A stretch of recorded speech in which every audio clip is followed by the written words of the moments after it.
This film features Diethono Nakhro, former State Commissioner for Persons with Disabilities in Nagaland, and a wheelchair user herself. She shares how during her term she toured districts, engaged with officials, challenged assumptions, built understanding of and spread awareness about disability. Diethono makes it clear technical directives mean little if they fail to account for terrain, languages, or local realities. Hers is a story of breaking stigma not from the outside, but from a voice inside the system.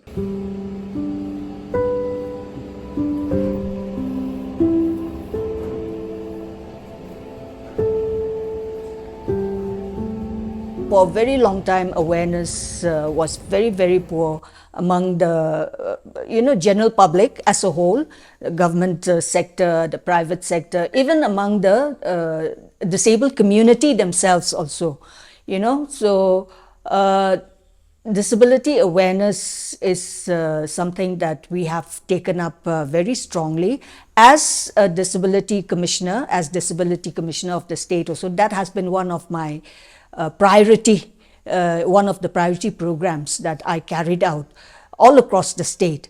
And all of us in the disability sector, the Disability Forum and the various NGOs in the disability sector, that is one thing we are continuously doing, because without awareness, even the people who are supposed to implement the various provisions of the RPWD Act. I keep on saying, if we do not have proper awareness and sensitization of why something is needed, then there is no point, going and issuing directives and orders. So because of the lack of awareness, so it can be, accessibility in the built environment, maybe accessibility in communication, transportation and the like, and inclusive education. All those, we have a lot of work yet to do. But the good thing, the progress that we have made in this past few years is that because of the awareness improving, now a lot of work is going on, activity is happening, various authorities, be it the government officials or society as a whole, the broader society as a whole, action is being taken, work is being done, and we are seeing improvement in this area. So that is a good thing. Could you tell us about some of the initiatives that you took up for disability awareness during your tenure and the challenges you faced? Nagaland, like most states in the northeast, is a very small state, but the terrain is very difficult. Reaching out into to the nook and corner of the state is very difficult, and to the villages and to the far off districts. That is one problem. Communication, road. Now it has improved. The road connectivity is also improving all over the state, so that is a good thing. But going into the inner districts has been one big problem. And I must say that this is also one thing that most people do not understand about states like Nagaland, in the northeast, the different geographical realities that we have, in small states like ours, so there in the center maybe, and even the disability community in the rest of the country, they may be thinking about, okay, this is what we have to do, these are the things that we have to do. But it becomes impossible for us to implement in a state like ours, because the geographical, as I said, the realities are so different, the terrain is so difficult. And, for example, the building of ramps, for example, just one instance we can take, we have all these harmonized guidelines, which are laying down all the specifications, for the gradients and things like that. So now in a place like Nagaland, where we have very little, limited land area, then we have all very difficult terrain. So how do we build long ramps, with that kind of sloping gradient that is required under the harmonized guidelines. So this is one thing that I have been telling the center also as Disability Commissioner when we go for our meetings. I have highlighted this, that we do need maybe alternative solutions, where ramps are difficult to build, or some other separate guidelines for states like ours, where because they put down some criteria, unless you do this, then this is not correct. They have those kind of specifications, but for us it is so difficult to follow those specifications. So those kind of problems are there. So communication, as I said, going from just now I'm sitting here in Kohima, that is the capital town of the state. So Kohima, Dimapur, all those are easily accessible. Going to the inner districts, as we go further and further from the capital town, it becomes more and more difficult. So we are continuing even now, and though I am now out of the office, I have finished my term, so very recently.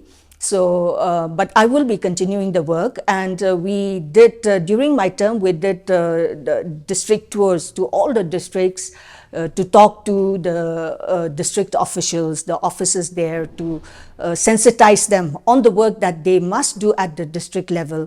Then we talk to families, we talk to people with disabilities themselves, because the awareness is poor, as I said. So we have done a lot of that, and I will be continuing with my work. What is the language landscape like in Nagaland? In Nagaland, we Nagas, we do not have a common Naga language. So English is our official language, and each tribe, there are 14 major tribes and a lot of other sub-tribes, and everybody, even in one district itself, I'm from the Kohima district, so we are the Angami tribe. But then even again among the Angami tribes, we have different, languages. There's not one, there is a common Angami language, but all different villages speak different languages. So it's the same with the other tribes also. So we do not understand each other also, even among the Angami, among the Nagas.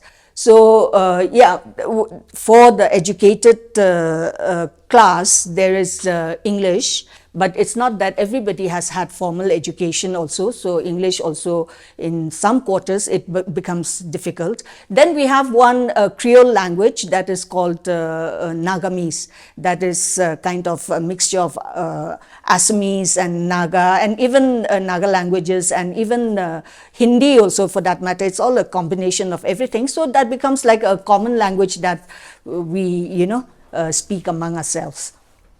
What led you to disability activism? I'm a wheelchair user, but I was not born with my disability. So I became disabled later in life. Only in 2006, actually, I met with a car accident and injured my spinal cord. And that's how I became disabled and started using a wheelchair. At that time, to talk about myself, it was very difficult, obviously, from being an active individual, running here and there, being independent, doing your own thing. Suddenly you find yourself lying in bed, unable to do anything for yourself. I was paralyzed from my neck down. I'm quadriplegic. So from my neck down, in the beginning, it was bad. And the prognosis also was not good. So it was a difficult time, tough time, wondering what was going to happen to me, angry with myself, angry with everyone around me.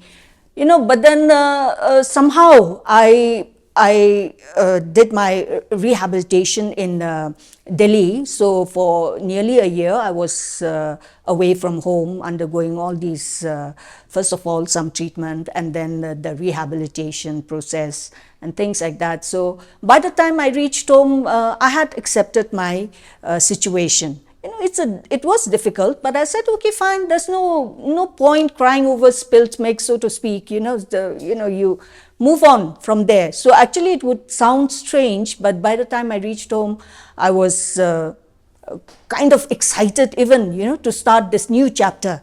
To begin another phase of my life. So I had a lot of plans in my mind, and thinking about what I would do next. How can I carry on, with my career? I was in the newspaper at that time. I was the assistant editor of a regional newspaper when I met with my accident. So I was, I had a lot of plans in my mind, thinking about how can I continue with my work? How can I continue with my life? Start this new chapter. But when I reached home, I came face to face with all the negative attitudes about disability, all the prejudice that is there about disability, which I had never myself thought about, and I found myself so disgracefully unaware about disability and disability issues. Now, I absolutely had no idea, no good knowledge at all about disability issues, disability rights, then, but the way, everybody started talking to me about, whenever they meet me, they come to visit me and all, everybody was behaving as if my life was over. Okay, you're now a disabled person, you can't walk like, move like before. So now it's like as if my life was over, and that really got me angry. Why is everybody talking to me like this? I'm not dead, and why are they, talking to me or treating me like as if I have no life anymore, then that was somehow that kind of pushed me to find out more about disability, to educate myself on, disability issues, disability rights in the country. First of all, I started connecting with people here, and that's how I got into, then, that's how this is wrong, where are, what is happening to children with disabilities? Are they able to get an education or not? Are disabled people, able to engage in income generating livelihood activities and earn an income, able to live an independent life? What is happening to them? What kind of life are they living? All those kind of things. I started studying all these things and finding out more, and then I realized that I have a voice. I can speak up and say something about these things, advocate, for disability rights. And that's how I got into, using my voice to push for change, in our society. What areas do you think in the disability space need more focus? So, see, this intersection of, race, caste, and disability, I think this conversation, we really need to start talking about this in the country. I have been thinking about this a lot. I find that there is a dearth of studies also done on the scheduled tribe, the scheduled caste in the country, and so as like we talk about gender and the intersection of gender and disability, women with disabilities, as we know, the kind of multiple discrimination or prejudice that we face. So in the same way, race and caste and disability, this is, I think, something very important that we in the disabled community also, we need to start talking about this, have more conversations, do more studies to see, because it exists. Whether we want to talk about or not this race and caste, in our country, it is there. And there are those underlying issues to do with race and caste. And then when we put combine disability with all those issues, then there is so much the barriers and the discrimination, the exclusion that disabled people face generally. So when we put all these issues together, then there is so much more that needs to be done in this area. The Nagas are fully a tribal society. So we are fully the scheduled tribes. So whether you are disabled or non-disabled, we interact with one another as tribal people only. It's in our interaction with other people, outside of our community, that is when the problem comes in. Because I cannot speak for the scheduled caste, because I'm not a scheduled caste, I'm a scheduled tribe, that is the indigenous tribes of India. So, and then we have the Adivasis in the I think mostly concentrated in central India. See, there are a lot of issues that they have, and then we have these atrocities against scheduled tribes, and the act of regarding atrocities against scheduled tribes and scheduled castes. But even there, it is silent about disabled people in these communities. So we need to have, so there are issues concerning these communities, SC, ST, and but then the disability aspect of people in these communities with disabilities, that is not being talked about at all. That is not considered at all. So even in the legislation, they are not part of it. So these are things that needs to be considered. How did your perspective on disability and leadership change when you took on the role of Disability Commissioner? Till very recently, I was the State Commissioner for Persons with Disabilities in Nagaland. And with serving as the Disability Commissioner, there is something that I have become more certain about, and that is the importance of having disabled persons, disabled people in these positions, as disability commissioners in the states and chief commissioner also at the center. When I took office as disability commissioner, I carried all the realities of inaccessibilities in our public spaces. So whether it was in advocating for accessible infrastructure or pushing for better implementation of the provisions of the Disability Act, the various policies, or challenging the negative attitudes that are rampant with regard to disability, I was speaking not only in a position of authority, but as a person who struggles with faces all these struggles on a daily basis. So I remember in the beginning, it was very difficult even for me to even carry out basic official duties because of inaccessible spaces. And there were the numerous times when officials looked at accessibility only as an accessory, not as something that is essential. So I could push for changes with conviction because I, as a disabled person, as a wheelchair user, face this these barriers on a daily basis. So the impact of lived experiences is immense, and therefore it is so important, and it is not only important but essential to have disabled people in these positions, in these leadership roles.